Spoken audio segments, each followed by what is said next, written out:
Muito bom dia, está começando mais uma edição do programa Segurança em Foco. Hoje, excepcionalmente, eu, Mauro Wedekind, estou aqui no comando dos trabalhos, na ausência do nosso querido Videlan Araújo, mas nós começamos o programa fazendo um registro que indignou todo o mundo, que foi a execução da vereadora Marielle Franco. E eu quero lembrar a vocês que em 2011, a juíza Patrícia Scioli também foi executada no Rio de Janeiro, só que no município de Niterói. Ela tem em comum com a vereadora Marielle Franco o fato de ambas questionarem, criticarem a postura da Polícia Militar do Estado do Rio de Janeiro. As duas foram executadas. Esse é um dos temas do programa de hoje, mas nós vamos começar o programa falando de uma iniciativa muito interessante da estudante Júlia Lira, ela que é estudante de arquitetura da Universidade Federal de Alagoas e criou um projeto que recolhe relatos de casos de violência sofrida por mulheres no bairro da Jatiuca. E de que forma ela faz isso? Por meio de cartazes espalhados pelo bairro e também pela internet. E para falar sobre esses dois assuntos, eu recebo aqui com muito prazer a Júlia Lira e também o historiador Geraldo Magela e o doutor Leonardo de Moraes, advogado criminalista, ambos que têm feito um trabalho muito interessante aqui no nosso estado. Bom dia para vocês. Vamos começar pelas mulheres, né? Júlia, e aí, como é que nasceu a ideia de fazer esse projeto tão interessante? Bom dia para você. Bom dia a todos e a todas.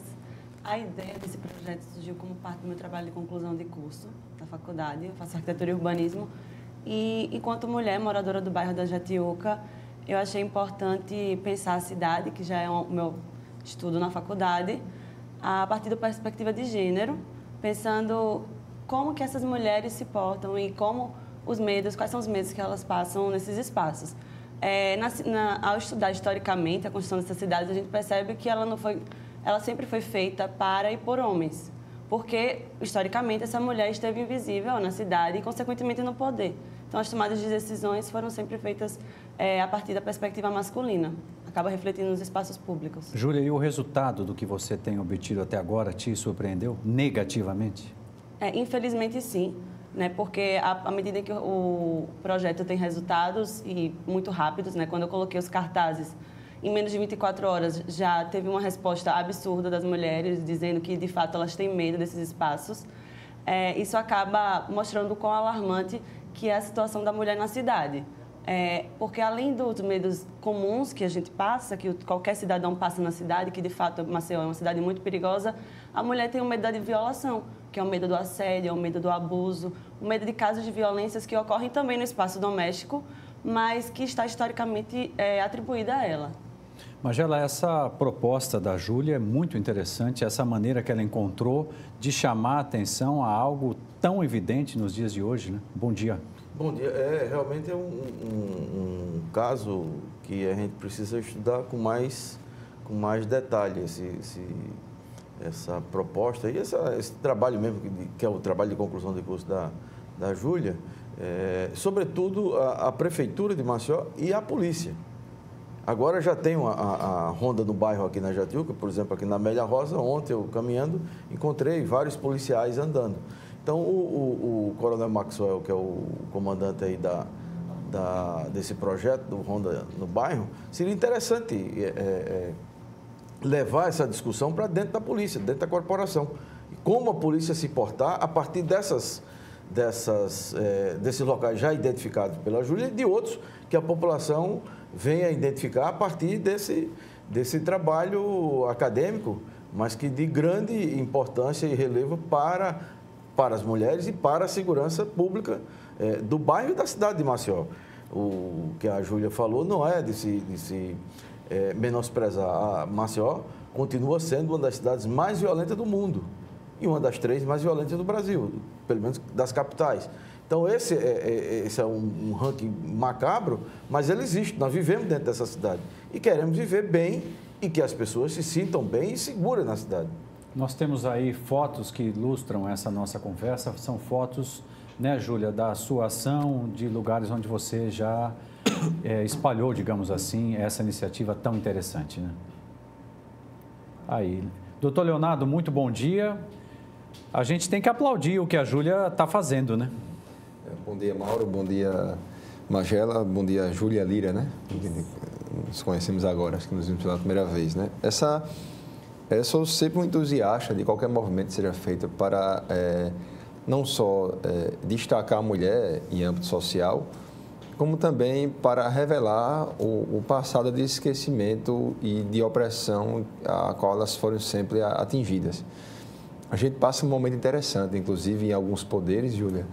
Temos uma ministra, presidente do Supremo Tribunal Federal, temos uma mulher que é a chefe da Procuradoria-Geral da República, né? É a Procuradora-Geral da República hoje, que é a Raquel Dodge. Existe uma ministra também que é presidente do Superior Tribunal de Justiça, né? Ou seja, mulheres em posição de destaque. Uma mulher que é presidente da OAB aqui em Alagoas, que é a Fernanda Marinella. Então, nós atravessamos um momento interessante, né? No sentido do empoderamento da mulher. Eu tenho participado de alguns eventos, inclusive houve um semana passada, que foi um evento que envolve mulheres advogadas criminalistas. Geralmente, no mundo que é dominado pelos homens, dificilmente se vê uma mulher numa área que é tão conflituosa, uma área tão difícil. E houve o primeiro evento do Brasil, chamado Encontro Brasileiro das Advogadas Criminalistas, que foi em Brasília semana passada, cujo tema foi o empoderamento feminino e a disparidade do passado com o presente, ou seja, uma forma de se compensar todo aquele passado de esquecimento que já houve há algum tempo. A violência é uma questão cultural, ou seja, sempre vai acontecer violência, não importa. Se a gente for para a Suíça, a Dinamarca, a violência vai sempre acontecer. E não há política pública capaz de eliminar a violência. Violência é fenômeno cultural.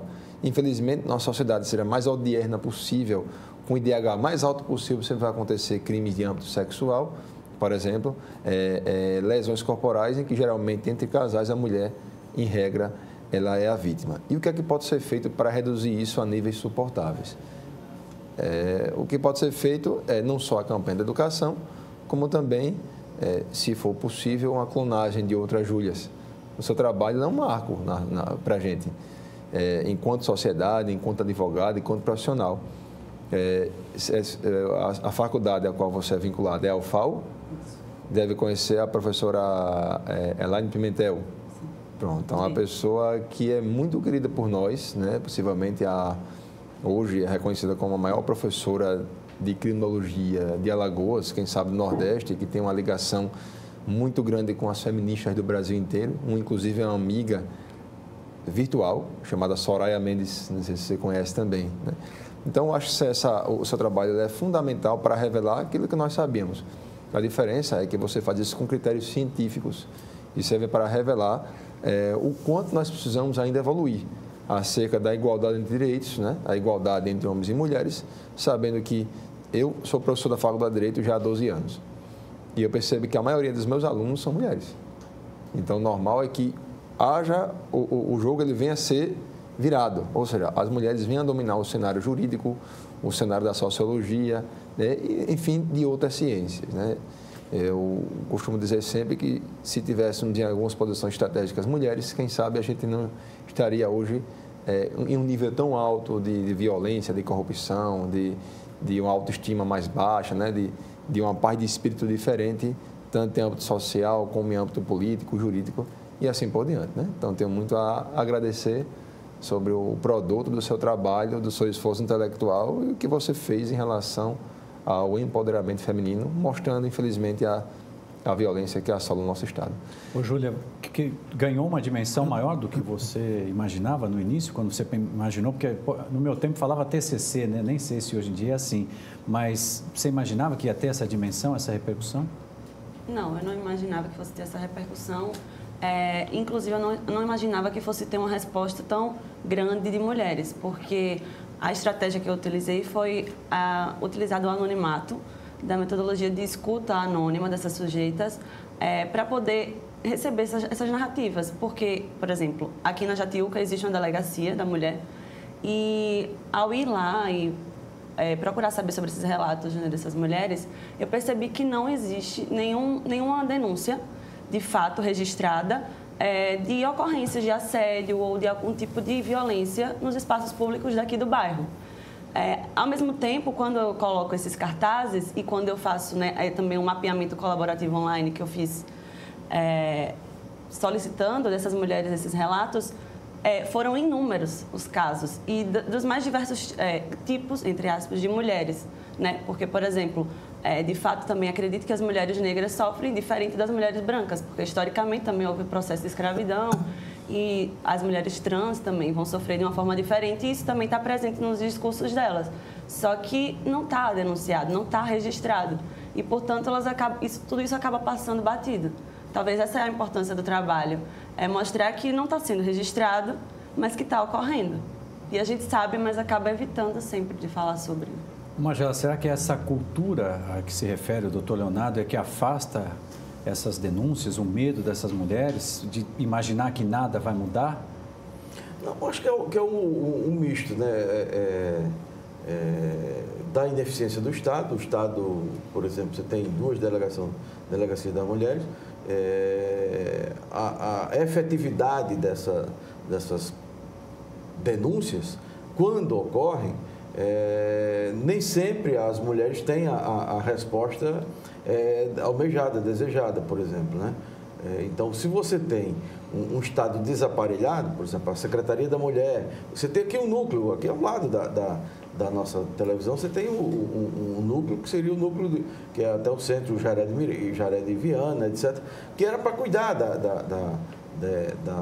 de mulheres, da questão da violência contra as mulheres. Então, como essa rede ela foi esgarçada, a delegacia não se comunica com a secretaria não se comunica com o Conselho Tutelar, com os outros. Quer dizer, toda uma rede que tem de proteção de ONGs e das instituições do Estado, cada um vai fazendo o seu pequeno trabalho, quando faz, mas fica, o resultado fica circunscrito à sua repartição. Então, você não tem essa ação que envolva a sociedade. Então, a polícia, por exemplo, a polícia militar que está ostensivamente na rua e a polícia civil, elas não se comunicam nessa questão. Então, quando você tem o trabalho acadêmico, normalmente na polícia o cara diz, não, mas o especialista em segurança pública aqui sou eu, e não um estudante de arquitetura. Aí, quando o estudante de arquitetura vai lá e prova e mostra os locais, as circunstâncias que ocorrem, que vêm ocorrendo há muito tempo, da violência, seja o estupro, seja o assédio moral, seja a agressão física, naquele ambiente, em um bairro essencialmente de classe média e de classe média alta, aí você começa a ter, bom, existe isso aqui. Isso não só existe na Vila Brajal, não só existe lá no Benedito Bentes, na Grota não, está aqui, na beira da praia. Então, a violência contra a mulher, ela está na periferia e ela está no bairro de classe média e da elite. As mulheres, agora, entre as mulheres negras são as mais violentadas, são as que mais sofrem, desde a questão do salário, da escolaridade, de não ter creche e de se submeterem, por vários fatores, à violência dentro do lar. Então, quando você pega todos o mapa da violência, do primeiro mapa da violência ao último, a violência contra as mulheres, quase 80% ocorre entre os familiares, namorados, ex-namorados, maridos, ex-maridos, etc., irmãos, primos. Então, ocorre no ambiente familiar. Então, é um tipo de violência que requer do Estado, requer da sociedade um olhar diferenciado, completamente diferenciado. Então, não basta você ter a delegacia da mulher e achar que esse problema será resolvido com a delegacia da mulher. A delegacia da mulher é importantíssima. Mas tudo mais, quando a mulher é violentada, estuprada, ela vai recorrer a quem? Você tem o ML, você tem a delegacia, e daí? Ela não consegue mais voltar a ter uma vida normal a partir daquele evento. Então, tem algum tratamento psicológico? Que tipo de amparo tem essa mulher? Não tem nenhum amparo. Não, seja ela da classe média ou da periferia. A da classe média ainda pode, dependendo das circunstâncias, ir ao psicólogo, etc. E a da periferia? A trabalhadora, a desempregada, vai para onde? Não tem SUS, não tem absolutamente nada. Então, você vai ficando com um monte de vítimas que não estão, às vezes a violência não é a física em si, de ficar com hematomas ou com fraturas, etc., mas fica com uma violência na alma que morre, vive muitos anos carregando essa marca, como se fosse uma ferradura na alma das pessoas. Então, isso é uma questão que, já que o governo do Estado está agora com a ronda nos bairros, ter essa interlocução com a Júlia, até um seminário interno com o pessoal da ronda e com a própria polícia, com o conjunto da Polícia Militar, para a Polícia Militar travar esse conhecimento com a academia, com a universidade. Esse conhecimento começar a penetrar no ambiente da segurança pública. Esses dados que a Júlia tem levantado precisam chegar, como está dizendo Magela, ao poder público o mais rápido possível, né, doutor Leonardo? Os órgãos de segurança pública, eles partem do pressuposto de que os dados são levantados sempre pelas polícias militares, né, pela Polícia Militar, pela Polícia Civil, e se percebe que nesses ambientes em que discute a segurança pública não estão pesquisadores cujo critério não é você perguntar ou observar num espaço geográfico a quantidade de pessoas. É um critério científico. A gente já comenta isso aqui há muito tempo, de que o que carece muitas vezes é um critério científico. Quantas vezes a gente percebe uma pesquisa em que instituições diferentes chegam a conclusões também completamente diferentes. Por isso que o critério científico é feito por uma Universidade Federal, por exemplo, através de estudos feitos por estudantes, professores e assim por diante. O que eu percebo é justamente isso, essa falta dessa comunicação. Acho que passa até por um plano de humildade em saber que o Estado é Estado, mas o critério científico quem fornece são as universidades e faculdades no Brasil inteiro. Teve um ponto que o Magela falou que eu achei bem interessante, que envolve delegacias no âmbito geral. A Lei Maria da Penha, ela foi criada em 2006, né? Isso. Quer dizer, fazem 12 anos que ela existe. E um dos objetivos da Lei Maria da Penha, está explícito, né? É que as delegacias especializadas em apuração de fatos que envolvem mulheres como vítimas. Não só delegacia de polícia, como há um juizado especial de violência doméstica que fica na Praça Nimbu. Mas, quando você vai à delegacia de polícia, qual é a estruturação dessa delegacia para que possa receber uma mulher que é vítima? Eu já compareci a delegacia por várias vezes e você percebe que não por um esforço humano, não é isso que estou dizendo, mas do ponto de vista estrutural é algo que afasta você. Uma pessoa que é vítima de uma agressão pelo marido, em casa, na rua, né, que é vítima de abuso, é alguém que está precisando. Ela precisa de um socorro. E é a hora que o Estado vai mostrar que ele está de braços abertos a defender o seu cidadão. Aí você percebe, por exemplo, a mulher é vítima de um crime sexual. E a pessoa que vai acolher o seu depoimento é um delegado homem. Logicamente, é uma forma de revitimização. Claro. Porque a mulher falar em posições, formas, como aconteceu, para um delegado homem, é uma forma de você revitimizar. No estupro coletivo que aconteceu no Rio de Janeiro, a mulher que foi vítima do estupro, havia um delegado homem, um escrivão homem e um agente homem, para acolher o depoimento de uma mulher que foi violentada por, salvo engano, 9 ou foram 11 homens naquele momento. É uma forma de você revitimizar.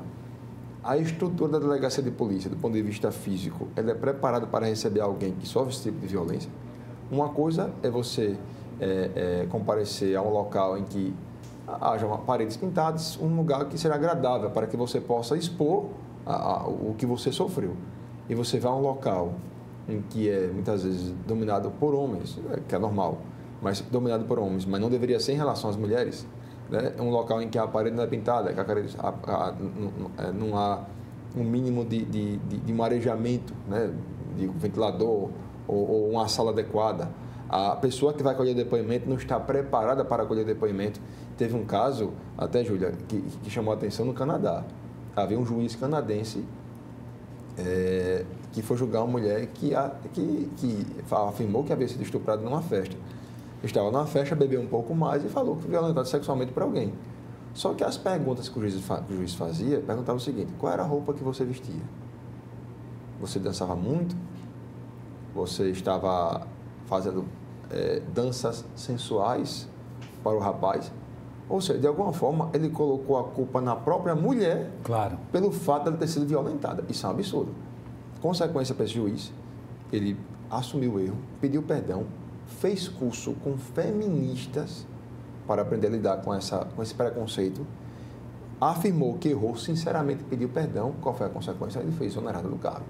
Sabe que em 96, Magela, até foi ótimo, Magela, Leonardo, você ter dito isso, porque em 96 a revista Marie Claire fez uma campanha nacional contra o estupro. Eu, na ocasião, era repórter da revista e fui a uma das primeiras delegacias da mulher em São Paulo. E ainda dentro da delegacia da mulher havia esse tipo de questionamento. Mas que roupa que você estava usando? Será que você não se insinuou para ele, para o suposto, né, homem ali? Não, ele é um estuprador, não tem outra classificação. Um negócio... Uma coisa é você falar que a roupa ela é provocante. Claro. Mas isso não é um passe livre. Então, né? Possivelmente na praia não ficaria uma mulher que não fosse vítima de violência. Eu acho que você colocou esse ponto do Canadá, nesse caso desse juiz, mas eu acho que é muito mais alarmante que isso, porque isso se aplica em qualquer lugar. A gente diariamente está sendo questionada qual é a roupa que a gente está usando, qual é o horário que a gente está usando. Inclusive, em um dos relatos das vítimas que houve no meu trabalho, ela colocou que o próprio policial, quando ela foi relatar um caso que ela foi assaltada, ele perguntou o que você estava fazendo aqui essa hora, né? Isso já diz um pouco sobre o que é ser mulher na cidade. E, por exemplo, se o Geraldo Magela colocou que, de fato, as mulheres acabam ocorrendo casos de violências muito mais no âmbito doméstico. Isso são dados registrados, isso são dados específicos. Mas, e por que ainda assim a gente tem tanto medo de estar na cidade? Se, de fato, em casa é que é o ponto de maior insegurança, teoricamente. Isso diz algo. Sim, e, de fato, está muito relacionado a esses questionamentos. Porque quando a gente está na cidade, exige uma série de condutas, de comportamentos que a gente tem que se portar, né? A forma como a gente vai se colocar nessa cidade também vai dizer como vão tratar a gente. Nem sempre, porque que uma mulher de burca, ela também sofre assédio em outro lugar do mundo. Então, vai muito além da roupa, vai numa questão de poder, vai numa questão estrutural, vai numa questão também de racismo estrutural, de machismo. E por isso que eu acho que é importante, né? A luta feminista vem reivindicando já há um tempo esse direito. E as conquistas da mulher, em termos de leis, também são muito recentes, né? A própria lei do feminicídio, que trata a violência contra a mulher um crime, como um crime machista mesmo, porque é diferente a forma como essas mulheres morrem, não é um crime passional, é um crime machista. Também é muito recente, tem 3 anos, se eu não me engano. É importante sempre estar falando sobre isso. Júlia, eu queria aproveitar demais a tua presença e para a gente ir para o segundo tema da nossa conversa e saber a tua opinião sobre essa execução da vereadora Marielle Franco. Eu só quero lembrar aos telespectadores que em 2011, a juíza Patrícia Scioli também foi executada com a mesma forma, o mesmo modus operandi, né? Saber o que você tem a dizer para a gente sobre isso, é importante ouvir a voz feminina antes de ouvir aqui os nossos 2 ilustres participantes do Segurança em Foco. Certo. Eu acho que é o seguinte, a Marielle, mulher negra, moradora da periferia, lésbica, isso diz muito sobre o fato dela ter sido assassinada, executada. Eu acho que, de fato, sim, foi um crime político. Não eu acho, mas eu digo que afirmo, sim, que foi um crime político. Muitos homens estão no poder, já denunciaram uma série de questões que ela também denunciava e nunca aconteceu nada com eles. Então, é muito interessante entender por que ela, especificamente, foi executada, né? Isso, para mim, não só diz muito sobre a questão da mulher negra, a condição da mulher negra, como a condição da população negra, que diariamente é morta, né, nas favelas, diariamente ela sofre esses casos de violências em silenciado. O dela foi um caso que veio à tona porque, de fato, é uma figura pública importante, uma vereadora, inclusive uma das vereadoras com maiores votos numa cidade gigantesca como é o Rio de Janeiro, da importância que tem.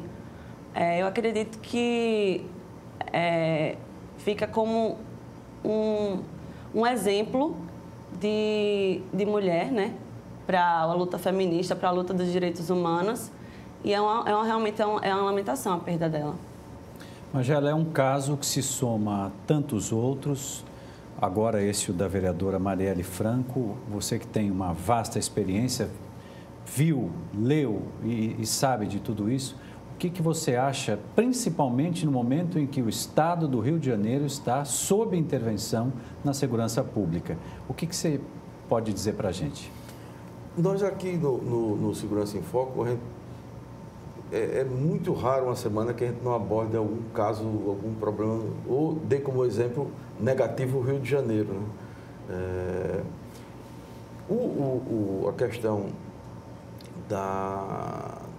do crime organizado, como vem se espalhando no Brasil, como vem ampliando seus tentáculos, o Rio de Janeiro pode ser esse laboratório, sem tirar São Paulo também, né? Claro. O PCC e outras organizações criminosas, elas vão se enraizando. O Rio de Janeiro, há uma disputa entre essas organizações tradicionais e as milícias, né? A luta pelo domínio do aparelho de Estado no Rio de Janeiro é muito evidente, porque a representação parlamentar, por exemplo, das milícias, ela já foi detectada há bastante tempo. Tanto é que tem deputado preso, tem vereador preso, são identificadas, a bancada da milícia ou das milícias, essas bancadas são identificadas na Câmara Municipal, na Assembleia Legislativa, os tentáculos que pelo menos denúncias já começam a surgir quando a ministra do Trabalho, a ex-futura ministra do Trabalho, a ministra que não foi ministra, a Brasil, a filha do Roberto Jefferson, Cristiane Brasil, ela sofre uma acusação de que ela negociou com o tráfico em determinada área do Rio de Janeiro para poder fazer a campanha eleitoral e obter a votação naquela região. Então, isso é uma coisa quase que rotineira no fazer política no Rio de Janeiro. A Marilene, o Freixo, o Tarcísio, a bancada do PSOL, e uma outra parte do Molon e outros deputados que tem de esquerda no Rio de Janeiro, eles vêm há bastante tempo se contrapondo a isso, ao domínio. Tanto é que o Freixo até hoje vive sob escolta da polícia, quer dizer, de denunciar o comando das milícias na operação de controle nas favelas, com o gás, o gato na televisão por assinatura, o homicídio, o controle agora absoluto que eles estão exercendo, inclusive na compra de mercadoria. Por exemplo, os mercadinhos têm que comprar a mercadoria roubada pela milícia. O abastecimento dos bairros, dos mercadinhos nos bairros, das lojas, etc., a partir do roubo executado pelas milícias. Então, você vai tendo uma organização criminosa que ela vai corroendo o Estado. Então, o assassinato da juíza Patrícia, o assassinato da vereadora, o assassinato de tantas outras lideranças que vem acontecendo e da população diariamente, de policiais não se fala, né? Então, você tem isso infiltrado dentro da polícia, nas polícias, militar, civil, bombeiro, o recrutamento de jovens que serviram às Forças Armadas, de oficiais das Forças Armadas para o tráfico e para as milícias. Então, o Estado brasileiro recobra a sua autoridade, e aí não é o Temer só, é o Judiciário, é o Legislativo, e é o Executivo, e é o Ministério Público e a sociedade. O Rio de Janeiro está passando por toda essa crise. Veja que o noticiário diário, quer dizer, as empresas não querem mais transitar com os caminhões de cargas em determinada região do estado do Rio de Janeiro. Então, você tem uma área do Rio de Janeiro que ela está sob domínio ou do tráfico ou das milícias, ou dos dois. Então, os motoristas de caminhão, cara, dizer, se eu tivesse a opção de não passar por essa região, eu não passaria por essa região. Se eu tivesse a opção de não trabalhar no Rio de Janeiro, eu ia trabalhar em outro estado, transportando carga, mercadorias, mas não trabalharia no Rio de Janeiro. Então, você tem um impacto com a violência, com a morte das pessoas, com o clima que está na cidade e o impacto econômico. Então, é uma questão não para você fazer proselitismo ou fazer populismo com essa questão da segurança. A questão da segurança é muito mais séria do que se imagina. Doutor Leonardo, é uma pergunta que eu vou fazer, até considero ela um pouco pesada, dura, mas a morte, a execução, o assassinato da Marielle pode ser, de alguma forma, boa para a segurança no Rio de Janeiro? No que a gente espera, é isso que o Magela está dizendo, que de fato se transforme numa ação efetiva e não só no proselitismo? É uma morte que chama muita atenção. Creio que se alguém tinha algum objetivo de neutralizar um movimento de defesa aos direitos humanos, matando a Marielle, ele acabou por provocar justamente o contrário. Porque o mundo inteiro vem clamando ao Brasil, tanto organismos como países. Eu vi uma reportagem hoje da França que parlamentares franceses até pediram que não houvesse a prorrogação do acordo feito com o Mercosul, junto aos países europeus, etc., enquanto não der solução um fato desse tão simples. O que se percebe com tristeza é o nível de involução social, né? A gente está em século XXI e quando você fala de direitos humanos, dá a impressão de que você protege pessoas que são criminosas, protegem bandidos, né, como você usa a expressão, e os direitos humanos protegem qualquer pessoa. Quando você vai a um hospital e você é atendido, é um direito humano seu, que é a saúde, né? A moradia também é um direito, que é um direito humano. Assim como a segurança pública também é um direito humano. A integridade física, o bem-estar é um direito humano. Ou seja, qualquer pessoa, pelo simples fato de ser humano, merece a manutenção do mínimo de dignidade possível, que é o que pega os direitos humanos. Direitos humanos não significam privilégios a alguém. Não significam você tratar um segmento ou alguém que eventualmente cometeu um crime diferentemente de outras pessoas. Ao contrário, você quer garantir àquela pessoa um mínimo de dignidade. Se eu cometo um crime, tá bom, eu vou ser responsabilizado, posso ser preso em um local adequado. O local que eu vou ser preso não é um lugar que eu vou passar o dia comendo churrasco, tomando cerveja. É um lugar em que há um arejado, que eu possa dormir, que eu possa ir ao banheiro. É somente isso o que se quer com os direitos humanos. Então, hoje há uma conotação proveniente de uma absurda ignorância de crítica aos direitos humanos, inclusive com mensagem dizendo que a deputada, a vereadora falecida, ela mereceu a morte uma vez que ela defendia direitos de pessoas que eram taxadas como bandidas ou como aquelas expressões, direitos dos humanos. Para mim, isso é o fruto de uma ignorância absurda, um fruto de que demonstra que a nossa sociedade, do ponto de vista social, ela não evolui. Hoje em dia, tudo que é feito é através de bandeiras A ou B. Eu acho que a ideologia é importante, todo mundo tem a sua. Ninguém é uma ilha, né? Vive só. Você é contaminado pelo grau de cultura que você recebeu, por aquilo que você leu, pelo seu ambiente familiar, pelos seus amigos, pela sua formação, pela igreja que você frequenta ou igreja alguma.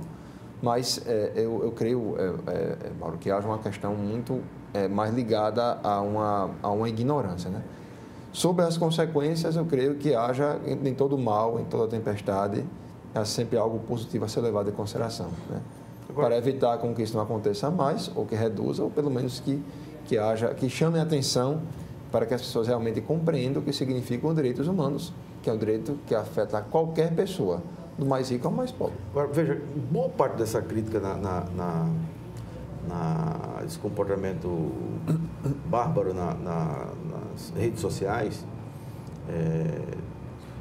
ele é um reflexo do preconceito contra o favelado, e ela não usava essa expressão comunidade. Isso é uma maquiagem. As pessoas moram na favela. A favela é um território numa cidade.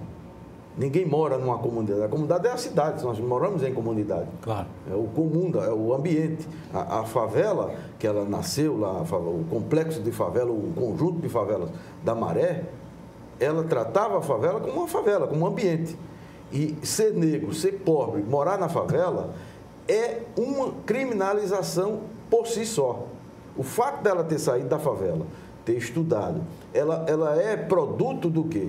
De um tipo de organização social por fora do Estado, criada por ONGs, que ela fez o cursinho pré-vestibular e passou no vestibular na PUC, numa escola da classe média alta do Rio de Janeiro, do Brasil, uma referência de universidade, ganhou uma bolsa integral, aos 39 anos, vereador com 46 mil votos, mas antes era mestre em administração pública.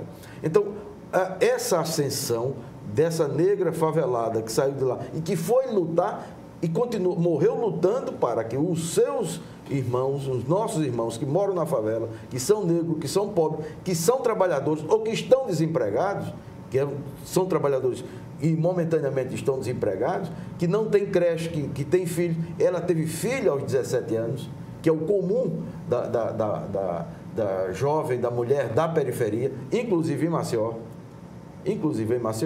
Então, você pega esse conjunto de situações de exclusão, aí você encaixa nisso, que ela está defendendo bandido. Não, ela não estava defendendo bandido. Ela está defendendo a população que está sendo criminalizada, vem sendo criminalizada ao longo dos anos. Então, quando você defende os pobres, você defende, mais fácil para a direita dizer, está defendendo bandido. E quando você defende que o bandido tem que ser tratado com o mínimo de dignidade, porque a lei garante isso. A lei garante para o criminoso do pé rapado e o Joelis Batista. Se o Joelis Batista fosse filmado sendo espancado dentro do presídio, é bom que ele fosse espancado porque ele é um ladrão? Não. Todo mundo ia se comover porque era o Joelis. Quando é um mundo de pretos e pobres que estão vivendo na masmorra, que são as prisões de Brasil, diz, não, está pagando, é merecido, você é estuprador, você roubou, você é isso, você é aquilo, então é merecido que você sofra isso. Então o Estado passa a ser um Estado criminoso. O Estado não é o Estado que protege a sociedade. O Estado não pode ter essa distinção. Eu vou proteger determinado segmento da população e outro eu vou massacrar. Não, o Estado é mantido pela sociedade, pelos negros, pelos brancos, pelos amarelos, pelos índios, estrangeiros ou nacionais. O Estado é para dar proteção a todos nós. Até quando a gente observa a própria legislação, ela de alguma forma... ela trata os crimes que são praticados pelos pobres com uma severidade muito maior do que aquele que é praticado pelos ricos. Dá só um exemplo. Se você comete um crime de roubo, geralmente quem rouba é quem precisa. Eu não estou justificando, pelo amor de Deus, é errado, claro. Mas quem rouba é geralmente quem é pobre. Quem é rico não precisa roubar. Claro que há exceções, é lógico. A pena ela pode chegar entre 4 a 10 anos. Normalmente, a pena média fica em 6 anos e meio, 7 anos, pode chegar até 9, etc. Né? Os crimes que envolvem, por exemplo, a corrupção, elas são crimes geralmente praticados por servidores públicos. A corrupção passiva pressupõe que o autor do crime seja um servidor público. É alguém que possui estabilidade, muitas vezes possui um bom emprego, um bom salário, uma boa condição social, etc. Né?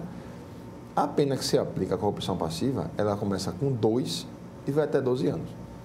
O juiz observa, segundo o caso concreto, se a pessoa cometeu o crime pela primeira vez, a quantidade de vezes que ela cometeu aquele crime, entre outras circunstâncias. Normalmente, a pena não vai passar de 4 anos. E se a pena aplicada ela não passa de 4 anos, o regime aplicado é regime aberto. Em Alagoas, não é regime aberto, vai ficar em prisão domiciliar. À noite, se recolhe em casa, e fim de semana, durante o dia sai para trabalhar. Eu não estou dizendo, nem estou aqui pregando uma punição maior, não. Então, apenas fazendo uma comparação, né?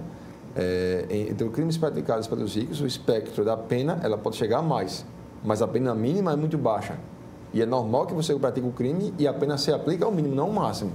Ao contrário do fato praticado pelos pobres, que geralmente, quando é preso, revogar uma prisão preventiva é muito mais complexo do que em relação ao rico. Eu não vou dar aqui um discurso de dizer, não, que é o coitado, que sofreu na vida. Eu não estou dizendo isso. Até porque a gente também tem que assumir um grau de autorresponsabilidade de saber que a nossa história ela é fundamental para saber se vai acarretar algum crime, mas também dizer, no mínimo, dizer, não vou fazer isso, vou tomar outro caminho, tá? Claro, salvo exceções. Mas a lei, de alguma forma, ela é elitista. Isso traz aí uma disparidade muito grande, né? O feminicídio, que é algo hoje injustificável, né? Ela foi uma modificação feita no ano, salvo engano, 2014, e que ela prega o fato de haver a morte de mulher por ser mulher. Não é você matar alguém que é de sexo feminino. Não, isso não é feminicídio. É você matar a mulher por ser mulher. Eu mato a mulher porque eu não gosto de mulher ou qualquer motivo. Né?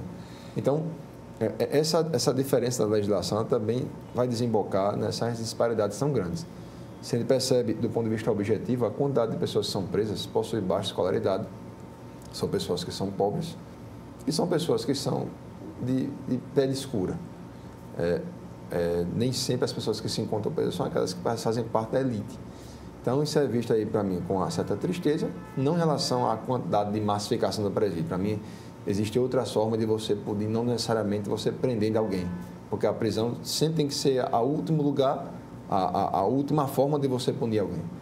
Mas eu vejo isso aí com muito pesar, sobretudo em relação à legislação, que é aquilo que eu passo a minha vida estudando. Sim. E eu percebo essa disparidade imensa, né, que existe entre o crime praticado pelo rico e o praticado pelo pobre.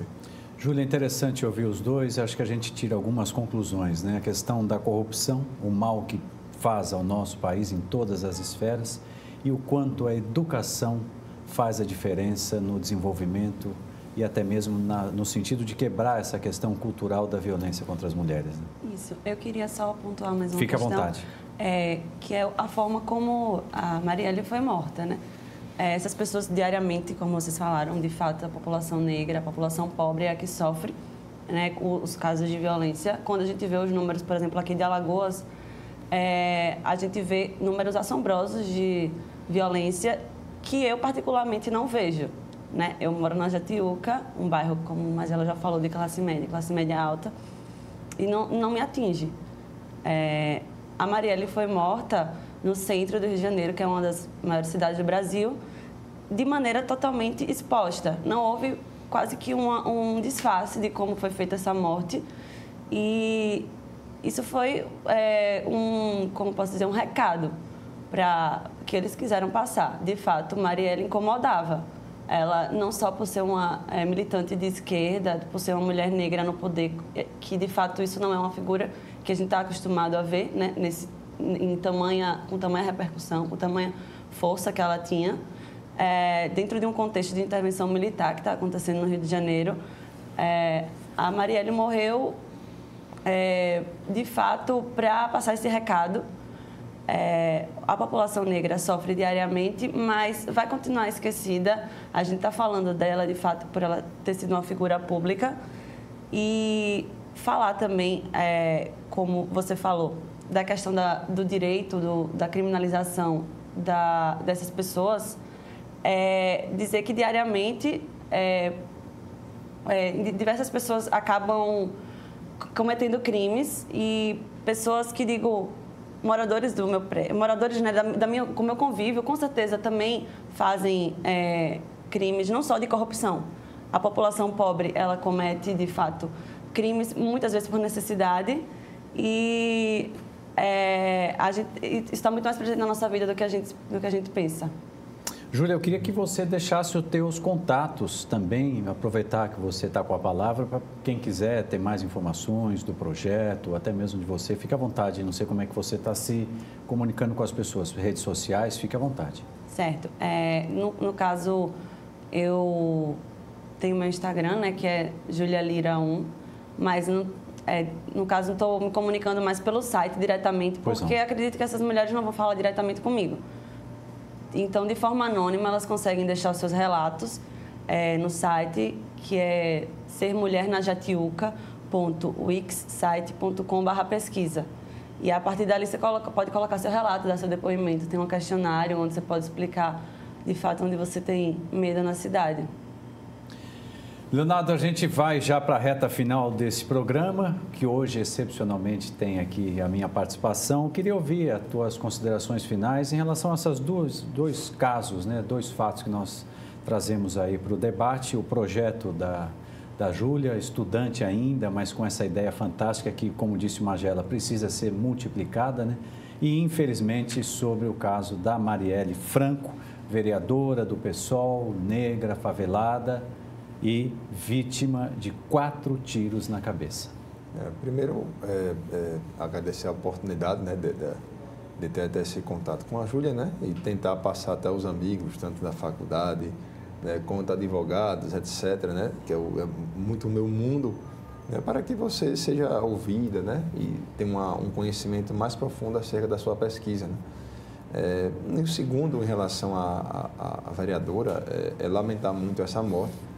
Sobretudo, claro que aparentemente pela motivação política. Eu digo aparentemente porque eu sempre tomo um pouco de cuidado pela presunção de inocência, né? Mas aparentemente pela sua posição política, né? Reclamar sempre às pessoas que o respeito aos direitos humanos, o respeito a si mesmo. Todo mundo tem dignidade, até o pior dos criminosos. E a gente, enquanto pessoa, a gente tem que sempre que aplaudir, sempre que alguém deixa um pouco do seu tempo, né, para dedicar sempre pensando nos outros. Os direitos humanos não se aplicam somente aos pobres, mas também se aplicam aos ricos, né? Então, que haja essa campanha para que haja um maior respeito pelas pessoas e um maior conhecimento do que significa direitos humanos. Magela. Olha, dizer que a vida da Marielle vai transformar as nossas vidas é um exagero. Agora, quem achou que, calando aquela vereadora com os tiros e atingindo o seu motorista, o Anderson, iria resolver o seu problema, ao contrário. Ela passou a ser um símbolo, assim como no passado o Chico Mendes foi o símbolo de defesa da floresta. Então, ela passa a ser um símbolo, tanto é que a repercussão mundial na Índia, nos Estados Unidos, na França, no Parlamento Europeu, em todos os países do mundo, os países mais desconhecidos, essa mulher imediatamente, através da comunicação que nós temos hoje com a internet, passou a ser uma referência, né? Na sessão da ONU. Então, essa atrocidade, claro que a família vai ficar, os amigos, lamentando, porque perdeu um ente querido. A população do Rio de Janeiro perdeu uma excelente representação popular que adquiriu o seu mandato pelo voto das pessoas do Rio de Janeiro, não só os favelados, mas a Zona Sul também votou muito. Aliás, ela teve mais votos fora das favelas do que propriamente na Maré, por exemplo, onde ela nasceu e era a principal base eleitoral dela. Então, o símbolo que nós precisamos não é o símbolo de um cadáver, é de uma luta. Para mim, o símbolo não é a morte dela em si, é a luta. O que ela defendeu em tão pouco tempo continuará sendo a luta dos que ficaram. Nós aqui em Alagoas, dos cariocas lá no Rio de Janeiro e dos brasileiros no conjunto do nosso país e no mundo. Lutar contra a pobreza, lutar contra a opressão, lutar contra as guerras. Esse quem luta pela paz vai ter que enfrentar esse tipo de barbárie e mobilizarmos cada vez mais para que barbaridade dessa natureza não venha a acontecer. Júlia, vamos encerrar com você, já que a gente começou com a mulher, terminar com a mulher, nada mais justo.